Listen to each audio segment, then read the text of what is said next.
Feno fifaliana ny fo, afaka miaona, afaka mitafa, afaka mifampizara ny hatsaran'ny ten'Andriamanitra aminao indray atao anatin'izao fandarana izao. Raha isanao tombontsoa hatrany ny fananana ny pasteur Reparatiana Fanera izay mbola vonona hiaraka mianatra amintsika ary androany raha ny tena marina dia hamarana ny fandaniana n'ilay dioan'ny Kanana. Mbola tsy tonga any Kanana isika fa nianatra sy nandalina ireo dingana rehetra izay tsy maintsy nandalovana mba ahatongavana amin'izany tanjona faratampony izany.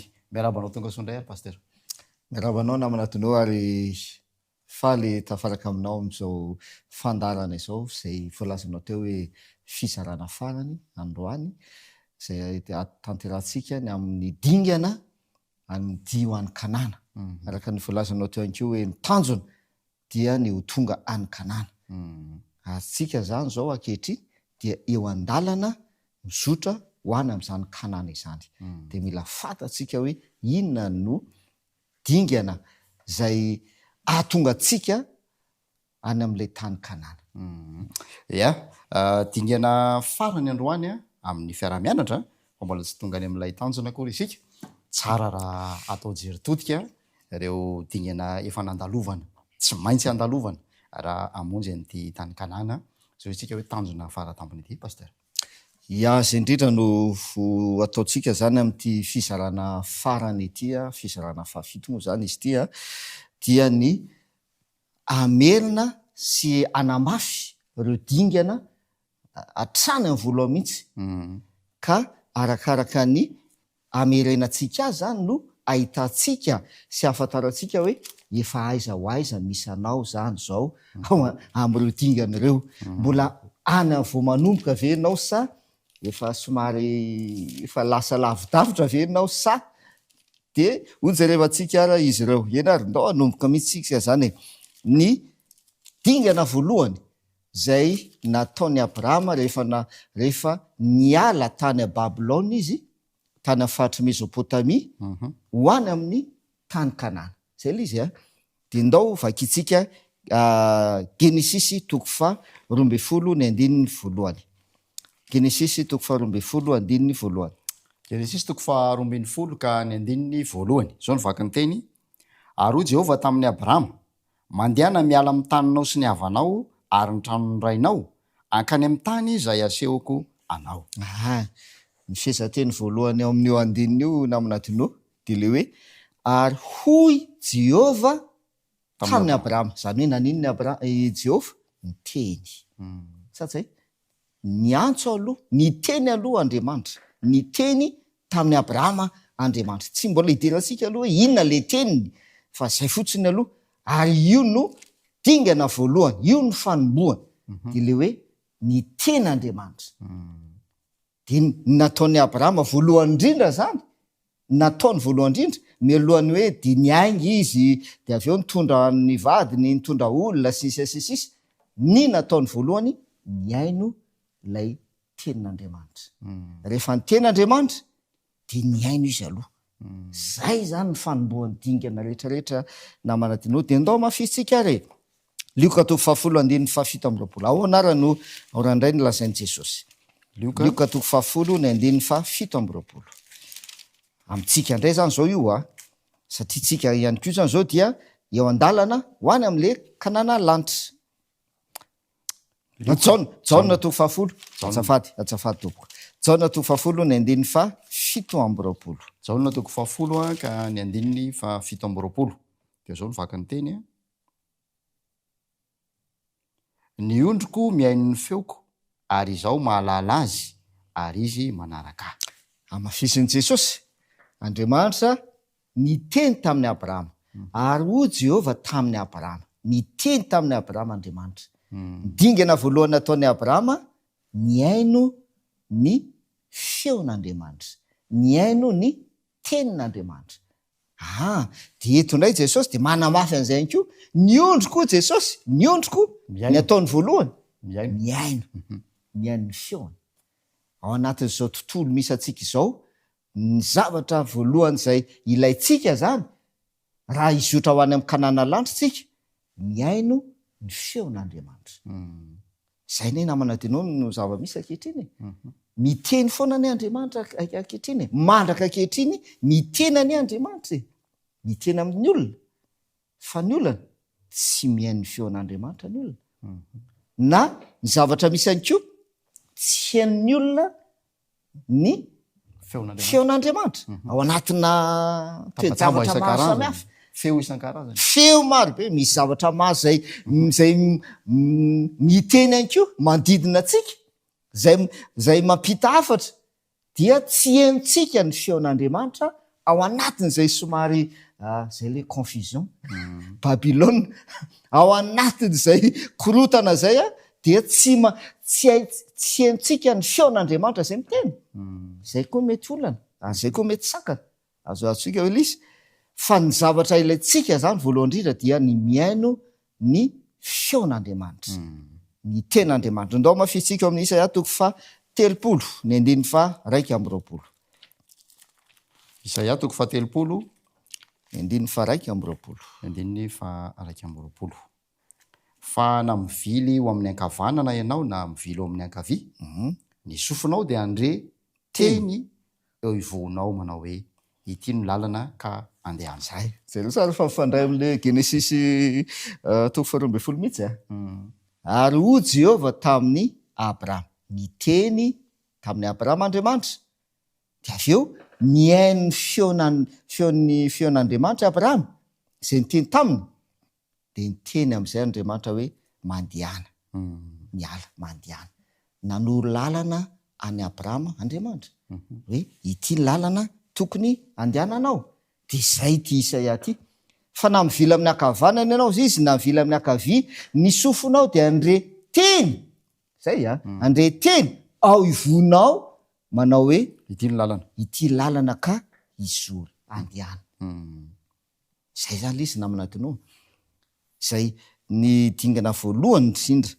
zay ataotsika dia ny miaino ny feon'Andriamanitra ny feon'Andriamanitra zay manoro ny lalana tokony andehanana zay ny hoe satria rehefa tsy miaino ny feon'Andriamanitra tsika de tsy fantatsika ny lalana izoro atsika de zay le hoe lasa vera ianao diso lalana io de misy an'izay teny zay namana dinao ny baiboly tsy ato moa le izy tsy voajeriko ato hoe misy lalana zay iverin'ny olona ho mahitsy kanjo lalana mivarina any amin'ny fahafatesana no hiafarana zay le izy misy lalana iverin'ny olona ho mahitsy kanjo lalana mivarina any amin'ny fahafatesana liza inona mahatonga zay satria tsy miaino ny feon'i Jehova le araky l'Isaia zay miteny hoe ity lalana ka andehana le feon'i Jehova zany no manoro lalana anao hoe ity lalana ka andehana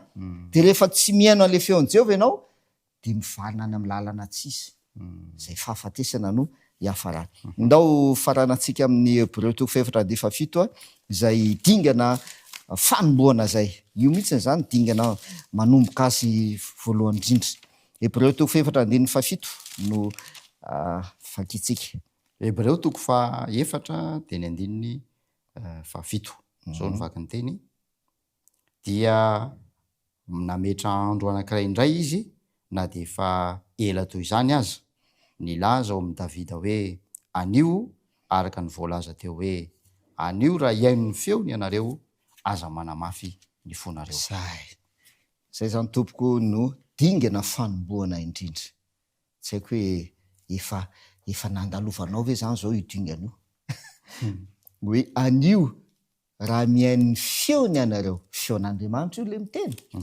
aza manamafy ny fonareo efa mihaino ny feon'Andriamanitra ve nao zany zao sa mbola tsy mihaino ny feon'Andriamanitra foana ianao dikan'izay mbola tsy nandalo an'io dingana io ianao de ho sarotro anao no tonga any amin'ny tany Kanana satria ny feon'i Jehova zay miteny aminao no manoro lalana anao zay le isa 3:30 de mila mandalo an'io dingana io zany tsika aloha voalohany indrindra miaino ny feon'i Jehova de le miaino ny feon'i Jehova naminadinao amin'ny tianantsika anazy tsy indray mandeha za efa nihaino ny feon'i Jehova oviana tamin'ny eritaona tamin'le taona no nihain'ny feon'i Jehova na tamin'izao mbola kely na saiko na hoe ohatran'izay fa zao zay faneno efa nena tamindray mandeha tsia isan'andro de miteny aminao Andriamanitra manorony lalana andehananao isan'andro de anao zany mila miaino ny feon'i Jehova isan'andro mahafinaritra be io ary misy heviny be le izy de miteny amintsika amin'ny alalan'ny ty Andriamanitra satria ty de antsoina hoe tenin'Andriamanitra satria ny antsoina ty tenin'Andriamanitra dikan'izay mihaino ny tenin'Andriamanitra aika zany mamaky mandinika nyty ny atao hoe mihaino ny tenin'Andriamanitra de izay le nijerevantsika namanadinao hoe isan'andro de mila mihaino ny tenin'Andriamanitra ianao zany hoe mianatra ny tenin'Andriamanitra isan'andro fa tsy hoe isan-kerinandro na hoe indray mandeha isataona fa isan'andro de mihaino ny tenin'Andriamanitra zay lizy de zay le lazainy apokalipsy haitsika zany namanatinao apokalipsy toko voalohany andeha fahatelo sambatra zay mamaky sy miaino ny teny ty faminaniana ity satria fahatongotra ny andro sambatra zay mamaky de miaino ny teniny ty faminaniana ity ozisy nao atsika iloso amin'ny dingana manaraka re rehefa niaino ny feon'i Jehova i Abrahama de inona zavatra niseho ary inona indray zavatra nandalovany ny teny tamin'ny Abrahama Andriamanitra fa izaka i Abrahama no nitenenan'Andriamanitra izaka i Abrahama no natsoan'Andriamanitra ho any amin'ny tany Kanana de eo le dingana faharoa Jaona 5:15 de avy eo miakatra amin'ny 4:14 tsika Jaona 5:15 ka ny 15:15 Jaona vaky ny teny tsy ataoko hoe mpanompo intsony ianareo fa ny mpanompo tsy mahalala zay ataon'ny tompony fa efa nataoko hoe sakaiza ianareo satria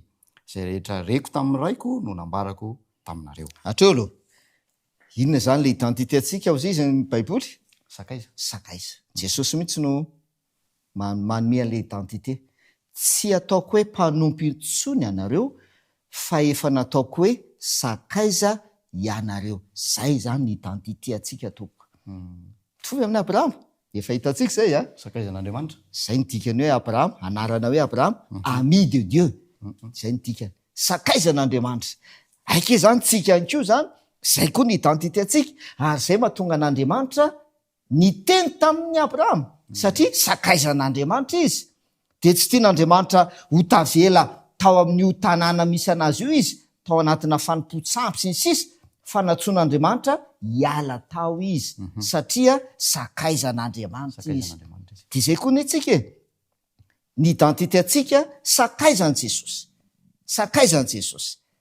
de andaovaka itsika ny 4:12 ary Jaona 10:12 ka ny 4:12 ianareo no sakaizako raha manao araka zay andidiko anareo zay tovy any Abrahama mihitsy rehefa niteny tamin'ny Abrahama Andriamanitra satria sakaizan'Andriamanitra izy de inona nataony Abrahama nandeha izy zay voalaza ny ten'Andriamanitra de niainga izy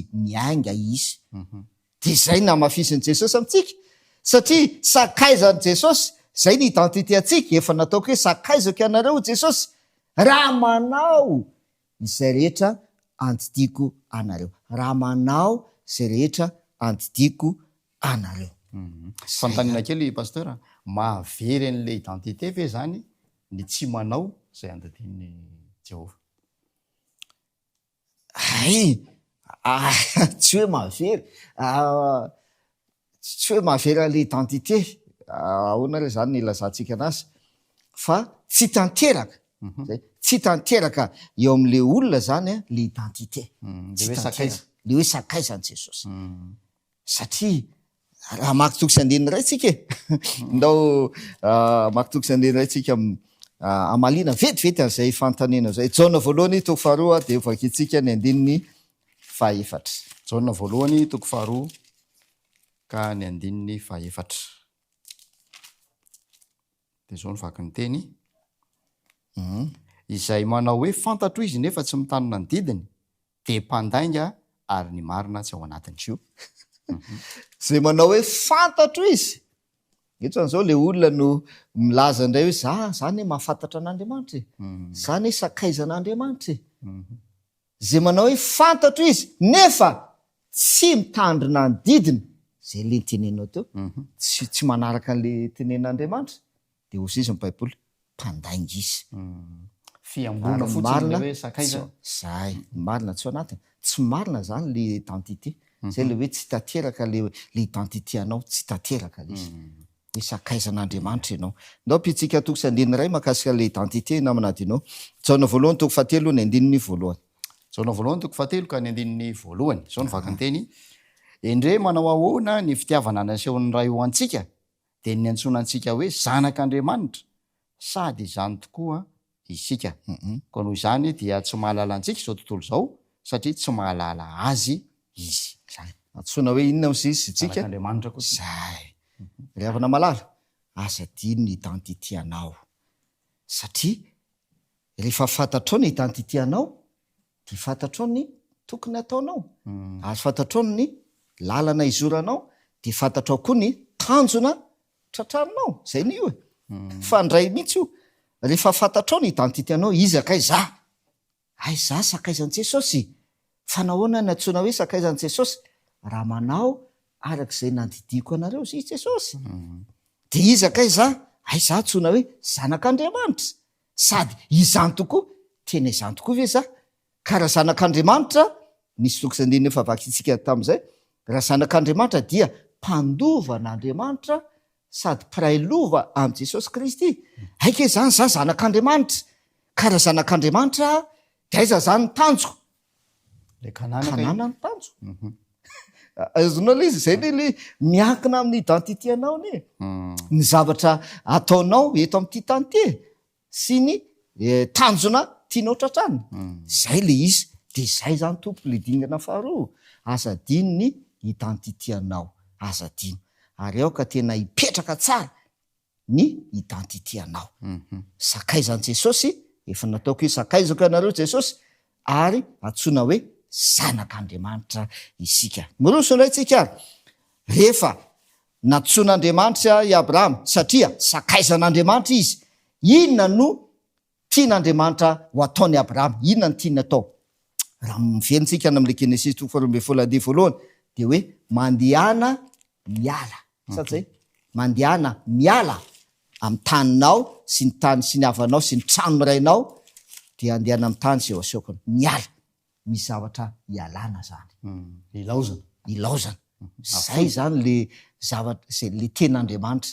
amin'ny sakaizany rehetrarehetra mila miala ny sakaizan'Andriamanitra mila miala mila mandao ndao vakitsika apokalipsy namanadinao apokalipsy toko fahavalo ambin'ny folo andininy fahaefatra tena mahafinaritra ny izy ty azavatra iainantsika am'izao mihitsy ity loha hevitra zay ny diny antsika ity apokalipsy toko fahavalo ambin'ny folo ka ny andininy fahaefatra ary narefeo iray koa avy tany an-danitra nanao hoe miala aminy ianareo ry oloko mba tsy hombolina anareo ho taminy ary mba tsy hisy azo anareo ny loza manjo azy io zany zao antso zay ataon'Andriamanitra amin'ny olona ataon'Andriamanitra amin'ny zanany ataon'Andriamanitra amin'sy sakaizany rehetrarehetra miala aminy mba tsy hombonanareo ota azay le zavatra nyseho tamin'ny Abrahama satria tao amin'ny faritra tao amin'ny toerana nonenan'ny Abrahama tana faritry ny Mesopotamia oran'ny Kaldiana faritry Babilôna fanompontsampy any tao de natsoin'Andriamanitra miala tao izy mba tsy ombona ota zay mba tsy ombona ota ao am'ponao sy ny sisy fa ny tena hevitra io na aminadinao Ezekela toko fahatelo amby telopolo andininy faraika ambin'ny folo tena manazava azy satria tsika igny koa zany zao dia atsoin'Andriamanitra iala amin'inona de Ezekela toko fahatelo amby telopolo andiny faraika ambin'ny folo no andeo vaky itsika Ezekela toko fahatelo amby telopolo ka ny andininy faraika ambin'ny folo lazao aminy hoe raha velona koa ho Jehovah Tompo de tsy sitrako ny hafatesan'ny ratsy fanahy fa ny ialan'ny ratsy fanahy amin'ny lalany mba ho velona izy miala amin'ny lalan'ny ratsinareo fa nahoana moa no te ho faty anareo ry taranak'Israely. Zay le miala tompoko efa nijerevantsika daholo zany fa mamintiny tsika tsy hoe miala mitokamonina, miala amin'ny fiarahamonina, miala amin'ny havana tsia fa le miala amin'ny faratsy. Io Ezekela 3:1-1. Miala amin'ny lalan-dratsinareo fa nahoana moa ny teo faty anareo satria ianao zanak'Andriamanitra andova ny tany Kanana, andovan'Andriamanitra satria ianao sakaizan'i Jesosy fa tsy sakaizan'izao tontolo izao, tsy naman'izao tontolo izao fa sakaizan'i Jesosy ianao dia antsoin'Andriamanitra ianao hiala amin'ny faratsiny. Dia zay tompoko, zay le antsony ao amin'ny Luka 5:2-3 namana tenao hoe tsy avy antsony marina aho fa ny mpanota mba hibebaka. Dia zay tompoko le atao hoe fibebahana. Zay ke zany dingana ho any amin'le Kanana zany io mila miala amin'ny fahotana na mila mibebaka. Dia tsy haiko hoe efa mba nandalo an'izany dingana zany koa ve ianao sa tsy mbola nandalovanao zany dingana zany, sa tsy mbola niala ianao fa mbola ao ihany zany, mbola miaina amin'le faratsiana fa mila miala ao anatin'izay tontolo zay. Miroso indray tsika, miroso mandrakarivotsika. Jaona voalohany toko 7:7-7.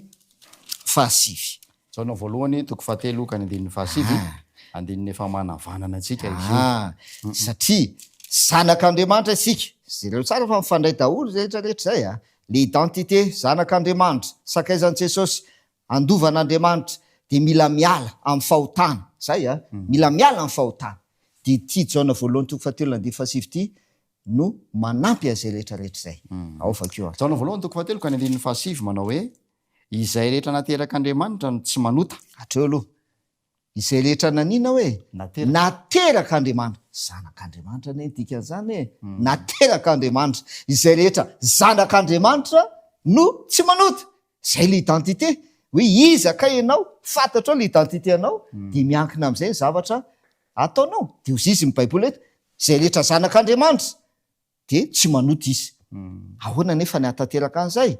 Zany hoe mila miala amin'ny fahotana zany izy. Zay le dingana teo, miala amin'ny fahotana.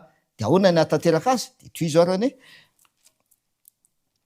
Jaona voalohany toko 7:7. Zay rehetra naterak'Andriamanitra no tsy manota satria ny voany mitoetra ao anatiny. Ary tsy mahay manota izy satria naterak'Andriamanitra. Misy tsy ambaratelo namana dinao mahatonga azy tsy manota ary mahatonga azy tsy mahay manota. Dia misy tsy ambaratelo, dia le tsy ambaratelo dia le hoe satria inona mitoetra ao anatiny izy? Misy zavatra mitoetra ao anatiny, ny voany mitoetra ao anatiny. Io zany ny mahatonga le zanak'Andriamanitra tsy manota. Misy zavatra mitoetra ao anatiny. Fa raha izy amin'ny maha-olona azy dia manota izy. Dia tsy hainy, tsy vitany zany. Satria mpanota izy zany fa misy an'io zavatra mitoetra ao anatiny io dia io no mahatonga azy tsy manota. Dia mamoa satria zay le izy hoe ny voany no mitoetra ao anatiny, zavatra zay mamoa zany le izy eo ao aminy, mamoa ao aminy le izy dia lasa tsy manota izy. Ndao vakitsika ary mahafinaritra le Baiboly. Romanina toko 8:7 tompoko. Inona le mitoetra ao anaty? Satria zanak'Andriamanitra izy, zay ny identitény. Dia tsy manota izy satria andovan'Andriamanitra izy ho any amin'le tany Kanana. Romanina toko 9:7. Romanina toko 9:7. Zao ny vangany teny: fa ianareo tsy ao amin'ny nofo fa ao amin'ny fanahy. Raha ny fanahin'Andriamanitra no mitoetra ao anatinareo. Hatreo aloha, inona hoe le mitoetra ao anaty? Fanahin'Andriamanitra. Fanahin'Andriamanitra zay tompoko. Ozy izy le Jaona voalohany toko 7 satria ny voany mitoetra ao anatiny. Aike zany le zavatra mitoetra ao anaty, volaza Romanina, fanahin'Andriamanitra. Raha ny fanahin'Andriamanitra no mitoetra ao anatinareo, dia inona no miseho? Ao vakeo fa raha misy kosa tsy manana ny fanahin'i Kristy dia tsy azy izy. Raha misy tsy manana an'le fanahin'i Kristy tsy azy izy dia tsy an'Andriamanitra, tsy zanak'Andriamanitra. Zay ny tian'olona zay. tsy zanak'andriamanitra izy zay tsy manana ny fanahy Kristy mitoetra ao anatiny de tsy zanak'andriamanitra, tsy azy izy. Le fanambarany jaona teo hoe mandainga izy De zay marina de tena hitanao fa mifandray daholo am'izay l izy. Ndao pitsika toko sy andina manazava zay Jaona toko 2:15 ary Jaona toko 2:15 ny andininy 7 sy ny andininy 9. Ahoana mbala zainy Jesosy ary jaona toko 2:15 ny andininy 7 sy ny andininy 9. Zao nivaka ny teny: fa izaho milaza ny marina aminareo, mahatsara anareo ny fialako, fa raha tsy ala aho de tsy ho avy an'ty aminareo ny mpananatra, fa raha andeha aho de irahako aty aminareo izy. De inona no ataon'io mpananatra io? Rehefa tonga le mpananatra irahiny Jesosy ho aty amintsika, ho aty anatintsika ny fanahy. Zay le hoe zay tsy manana ny fanahy Kristy de tsy azy izy. De inona ataon'le fanahy ao anatintsika rehefa irahiny Jesosy aty amintsika le fanahiny? 9. Ary raha tonga izy dia ampiaiky izao tontolo izao ny fahotana sy ny fahamarinana ary ny fitsarana. Zay aike zay l izy ditanao fa mifandray tam'le dingina teo aloha le hoe miala amin'ny fahotana, miala ny fomba hialanao amin'le fahotana tompoko de ny fananana ny fanahy Kristy ao anatinao. Fa raha tonga izy, raha mitoetra ao anatinao izy de ny ataony mampiaiky anao ny fahotana, ny fahamarinana ary ny fitsarana. De amafisiny ty toko sy andiny ty l izy namanatino amin'ny Romana toko 9 andiny 4:12 no mambitina kelany zay fizarana zay dingana zay. Romana toko 9 andiny 4:12. Romana toko 9 ka ny andininy 4:12. Fa izay tarihin'ny fanan'Andriamanitra no zanak'Andriamanitra. Hitanareo am'izay zany zao le dingana mila manana ny fanahy zany ianao. Zay le dingana manaraka eto. Mila manana ny fanahy Kristy mitoetra ao anatinao. Fa izay tarihan'ny fanahy no zanak'Andriamanitra. Fa izay tsy manana ny fanahy Kristy dia tsy azy izy. De ndao ary toizantsika foana ny dingana e. Ao amin'ny Jaona toko 4:12 andiny 4:17 andiny 17 ary. Jaona toko 4:17 ny andininy 17. Fa raha tonga ny fanahin'ny fahamarinana de izy no hitaridalanareo amin'ny marina rehetra, fa tsy hiteny ho azy izy fa zay reny dia ho lazainy avokoa, ary ny zavatra ho avy aza de ambarany aminareo. De rehefa tonga le fanahin'ny fahamarinana, rehefa mitoetra anatinao le fanahin'ny Kristy, de ozy izy no hitaridalana ho anareo, izy no hitarika anao ho amin'ny marina rehetra. Izy no hitarika anao ho amin'ny fahamarinana. Ravana malalo aike zany ty le hoe fahamarinana tya fitarihan'ny fanahy masina le izy. Fa tsy ny anay zao ny anay marina, ny anay indray zao ny anay marina, de ino no arahanay? Aike tsy zay le izy, fa le fanahy no mitarika anao ho amin'ny fahamarinana, le fanahy masina zay mitoetra ao anatinao. Ohatra zany hoe ny andro, ny vavahana, fiankofana, satria hitatsika zay dingana zay le hoe manolona altara, sady zay manolona altara ao an'Andriamanitra. De ny fanahy masina kay zany no mitarika anao ho amin'ny fahamarinana, ny amin'ny fananganana an'le altara, ny andro hivavahanao na ny fomba fivavahanao de le fanahy masina no mitarika azy, sady zay de tsy tokony izy zany hoe sambanana ny fivavahana io na satria bisa zay na manatiny hoe tanjona ray ihany, le tanjona ray ihany le hoe kananany sady zay tanjona ray ihany any am'le kananany lanitra, samy tonga any antsika fa samy manana ny lalany, zay le izy samy manana ny fivavahany sisy. Diso zany tompoko, fa ito de mazava rehefa tonga ny fanahy fahamarinana, izy no hitarika ho amin'ny marina, le fanahy masina. De ny marina ray ihany marina, fa tsisy hoe samy manana ny marina aminy ray ihany. De ny marina Jesosy le marina, izy ny fahamarinana, sady zay de satria le fanahy masina mitarika anao hanaraka an' Jesosy, satria anao zanak'Andriamanitra, satria anao sakaizan'i Jesosy. Raha manao arak'izay nadidiko anareo izy jereo fa mifandray daholo ianareo sakaizako, raha manao arak'izay nadidiko anareo de mba tonga anao hanaraka ny nandidiny Jesosy, de le fanahy masina no mitarika an'izay. De ohatra hidirantsika ho amin'ny fivavahana, ny andro ivavahana, oviana Jesosy mivavaka, sabata. Jesosy nitandrina ny sabata. De le fanahy masina mitarika anao am'izay fahamarinana zay. De rehefa mitarika anao ny fanahy masina, miaso anatinao le fanahy masina, mitoetra anatinao ny fanahy Kristy, de mitandrina ny sabata koa ianao. Tahaka an' Jesosy. Ohatra ray zany zay namana tinao. De mila mazava aminao zany tompoko, satria ho any kanana tsika io, ho any amin'ny Jesosy tsika io. Ndao ara maki toko sy andiny ray tsika amarana tsika an'izay an'io dingana manaraka io. Jaona toko faefatra ambin'ny folo andiny faefatra amby roapolo. Jaona toko faefatra ambin'ny folo ny andiny fa efatra amby roapolo. andiny fa efatra amby roapolo. Izay ty dia mitandrina ny teniko, ary ny teny izay renareo dia tsy fa ny ray izay naniraka. Izay famatika le izy namana tono izay tsy tia. Jaona toko faefatra ambin'ny folo andiny fa efatra amby roapolo. Jaona toko faefatra ambin'ny folo andiny fa efatra amby roapolo. Izay tsy tia dia tsy mitandrina ny teniko, zay. Ary ny teny izay renareo dia tsy fa ny ray izay naniraka. Izay tsy tia ozy izy eto fa amin'ny andininy ary andiny fa dimy ambin'ny folo izy de avadiny ray izy hoe raha tia ahy ianareo de tandrina teto, raha tia aho izy. Fa eto zay tsy tia dia tsy mitandrina. Hevitra ray ihany no tena ambara fa le fomba ilazana sotsiny nataony negatif ty ny eto ty, zay tsy tia fa ny ray hoe zay tia, raha tia ry havana malala, izay tsy tia aho Jesosy de tsy mitandrina ny teniko izy. De le fanahy masina mitarika anao ho amin'ny fahamarinana. Zay lizany e. Dikan'izay mitarika anao amin'ny fankatoavana ny fanahy masina. Zay le dingana manaraka naminatinao. Fankatoavana.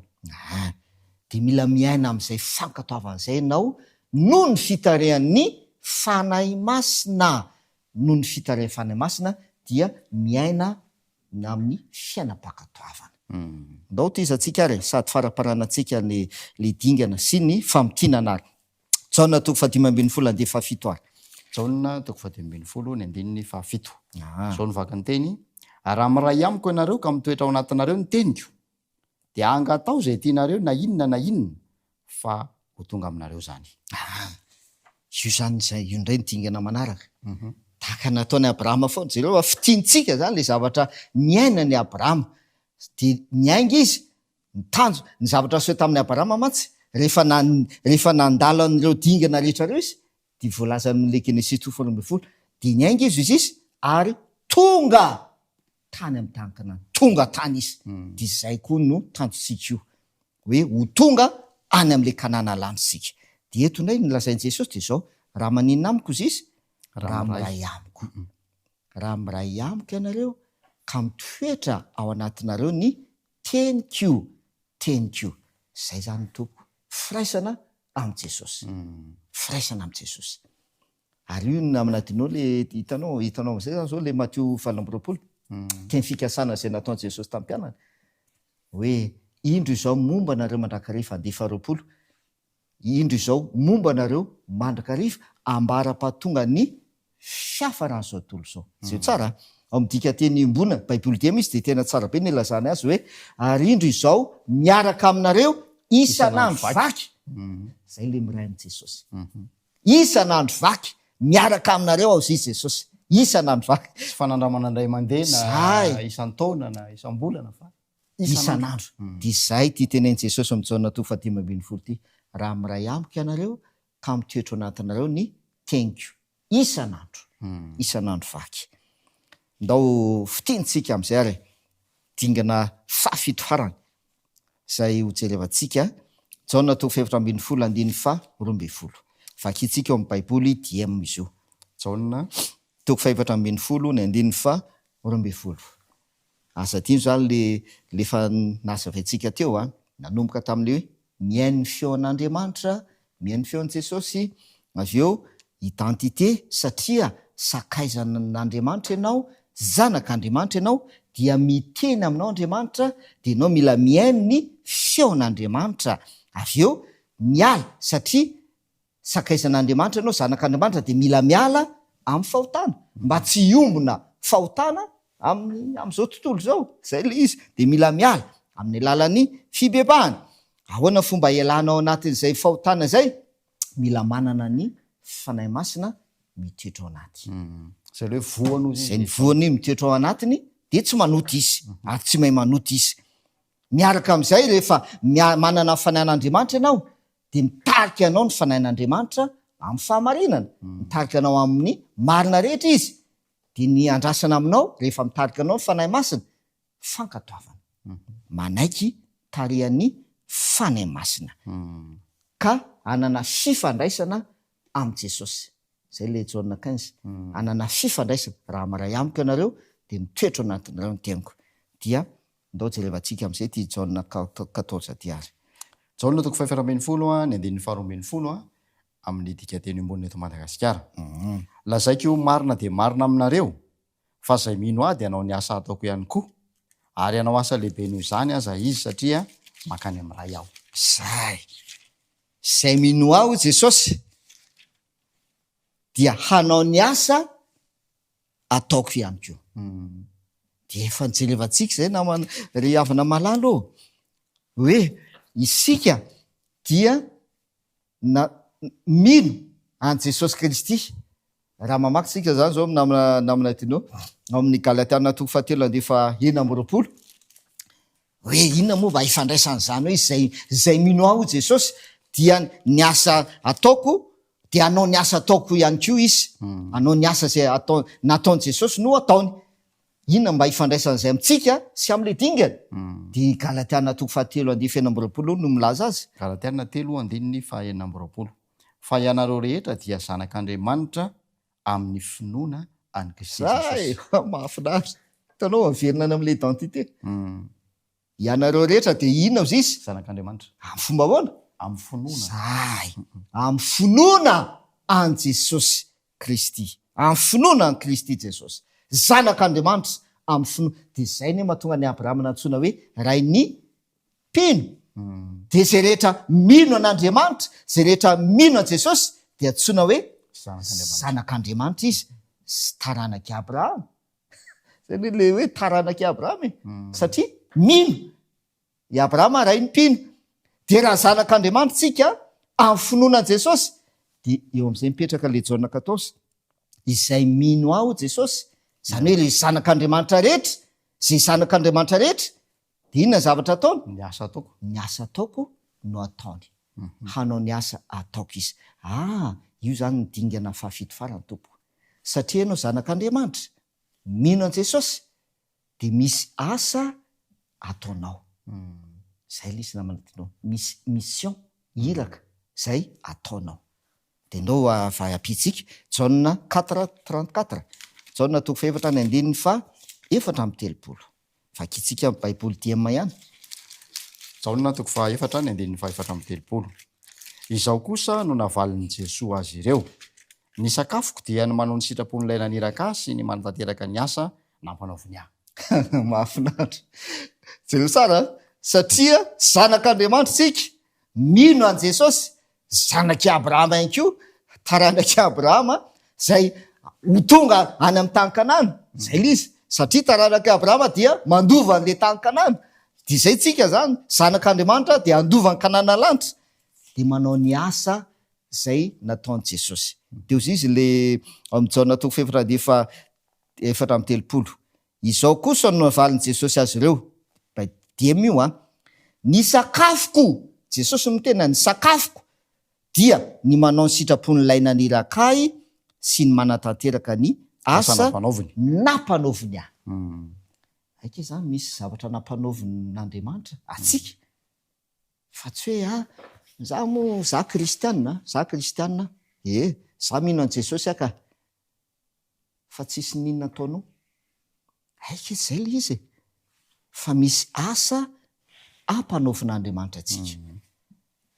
De io ne namanatinao le verinana am'le Genesis 3:20 hoe ary hitayanao izy de ho fitahiana tokoa ianao.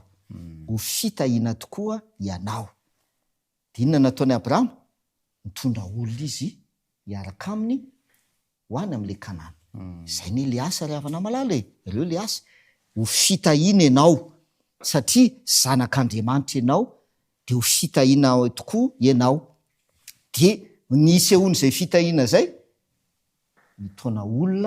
mitondra olona hiaraka aminao ho any am'ilay kananany lanitra zay le izy ndao maky an'ity toko sy andininy farany atsika faraparany Petera voalohany toko faharoa andininy fahasivy vaky itsika amin'ny baiboly diema ihany koa io Petera voalohany toko faharoa andininy fahasivy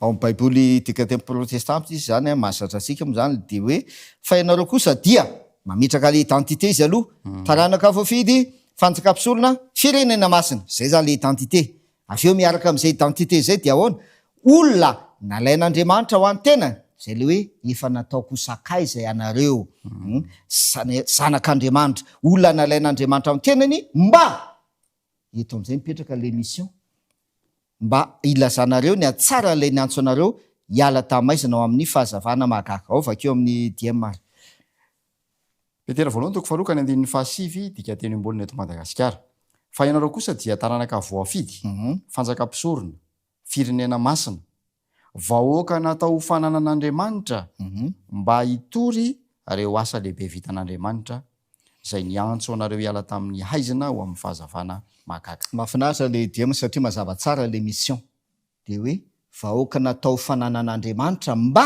kilaza hitory zay no amin'ny diema mba hitory ny asa lehibe ireo asa lehibe hitory nataon'Andriamanitra zay izy rehavana malala ô aika zany amin'ity dio any kanana ity tsy natao hipetrapotsiny tsika tsy natao hipetrapotsiny kaitsika de tsika ho any an-danitra ay ho any an-danitra tsika de ina hoy ny atao am'izany de mivavaka zay aika zay tsy zay fotsiny le izy azo namanatino tsy natao hipetrapotsiny tsika fa misy asa atao kay le izy misy mission iraka zay ampanaovan'Andriamanitra atsika de io vahoaka natao fananan'Andriamanitra mba hitory reo asa lehibe zay nataon'Andriamanitra hitory fitorena ndao ara am'tiana tsika azy zay rehetrarehetra zay tompoko isaoratsika Andriamanitra fa afaka nandinika ny loha hevitra iny tsika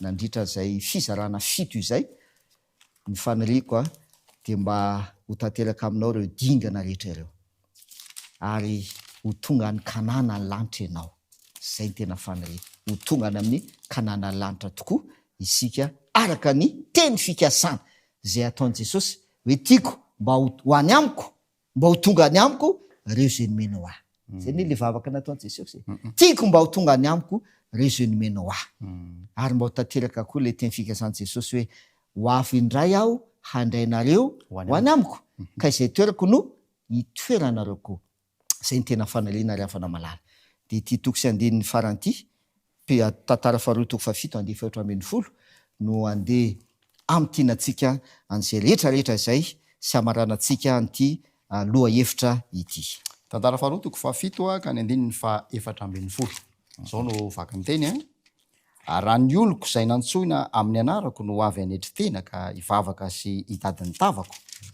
ary hiala amin'ny ratsy fanaony de hiaino any an-danitra aho ka amelany elony ary hasitrana ny taniny zay jereo fa voafitina ao anatin'io toko sy andinio reo dingana rehetrarehetra voafitina anomboany azy raha ny oloko identité izaka ianao aza dimy ny identité anao raha ny oloko zay atsona amin'ny anarako no ho avy hiaino izy rehefa natsona izy dia niaino ny feon'Andriamanitra izy de avy eo nakatoa izy de ho avy izy de zavatra voalohany manetry tena milefitra zay le izy milefitra le manetry tena milefitra manaiky ho tarihan'Andriamanitra manaiky ho tarihan'ny fanahy masina zay le dingana manetry tena azy izy de hivavaka zay le manangana tany hivavaka hifandray am' Jesosy anana firaisana am' Jesosy hitady ny tavan'Andriamanitra avy eo hiala amy ratsy fanaony zay le hoe miala fibebahana miala mi ratsy fanaony dia ninona o zisy iaino iaino any an-danitra ao Jehova ka amela ny elony dia asitrana ny tany ho tanterahany tompo aminao ane izany teny fikasana izany satria olony ianao sakaizana ianao zanak'Andriamanitra ianao dia mba ny faniriana ho atsika dia ho tonga any amin'le kanana lanitra mazava ny marika kendrena ny soritsoritana teo tamin'ny Atsipria ny lalana atongavana any a nadritran'ireo fandarana maromaro zay ny rahantsika teto tamin'ny pasteur André Paratina Fanera ndao ary hoentsika mavaka zany rehetra izany ivavaka sika raha inaisany an-danitro mazava aminay ny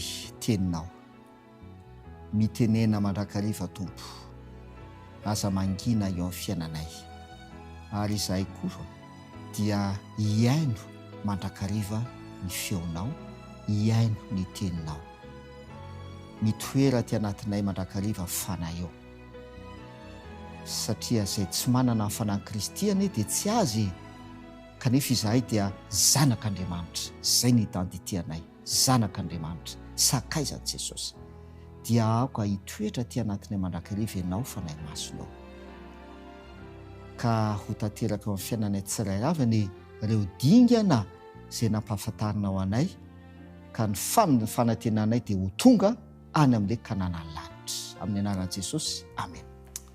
Ny fotoana izay nianarantsika ny dingana no tapitra teto fa ny didy toy eo andalam-piazakazahana amonjy an'ilay tanjona kendrena isika mirary soa ary mampanantena fa loha hevitra vaovao indray ny rahantsika amin'ny pasteur André Paratina Fanera amin'ny feonantsika manaraka samy mitany ny manaraka